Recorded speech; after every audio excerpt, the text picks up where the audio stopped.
යාපනයෙන් අත්තටු අරගෙන ඇවිල්ලා ටියුෂන් කරලා කෝච්චියේ බිස්නස් කරලා ඒ සල්ලි ඉතුරු කරලා ඊට පස්සේ ඒ සල්ලි පුළු පුළුවන් තැන්වල පුළු පුළුවන් විදිහට ආයෝජනය කරලා මැනේජ් කරලා තියෙනවා. ඊට පස්සේ කොරෝනා කාලෙත් නිකන් ඉන්නේ නැතුව තමන්ට තේරෙන්නේ නැති ක්‍රිප්ටෝ කරන්සි වගේ සබ්ජෙක්ට් එකක් තමන්ගේ පුතාගෙන් අහගෙන පුතත් එක්ක එකතු වෙලා ක්‍රිප්ටෝ වල ආයෝජනය කරලා ඒකෙන් තව මුදල් ටිකක් හදාගෙන ඊට පස්සේ තමන්ගේම පක්ෂයේ අය සූදුවක් කියලා පවා කියපුව කොටස් වෙළඳ පොලේ කොටස් මිලදී අරගෙන සමාගම් වලින් ඒ කොටස් මිලදී ගත්ත සමාගම විසින් රට පුරා මේ ශුද්ධ ණය වලට මිනිස්සුන් හිර කරලා තියෙද්දි ඒවට විරුද්ධව උද්ඝෝෂණ කරන ගමන් ඒ ගමන් ගිහිල්ලා ඒ සමාගමේම සල්ලිත් ආයෝජනය කරලා ඒවත් හරි විදියට මැනේජ් කරගෙන යාම කියනවා එයාගේ තියෙන අර එයාට ලොකු ආදායමක් මාසෙට එන බිල්ඩින් එක ඉස්සෙල්ලම පොල්ලතු ගහලා හැදුවේ ඊට පස්සේ ටකරන් ගහලා හැදුවා ඊට පස්සේ කොන්ක්‍රීට් වලට ගියා.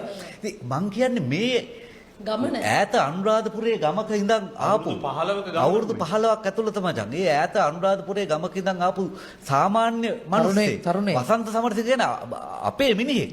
අපි වගේ සාමාන්‍ය මිනිස්සෙක්. එහෙම සාමාන්‍ය මිනිස්සෙකුට ප්‍රකෝටිපතියෙක් දක්වා එන්න මේ සිස්ටම් එක ඇතුලේ ඉඩ තිබිලා තියෙනවා. මේ සමාජය ඇතුලේ අවස්ථාව තිබිලා තියෙනවා. ඉඩ තිබිලා තියෙනවා. එතකොට ලබ්බද බ වෙනස් කරන්න ඕනේ කියලා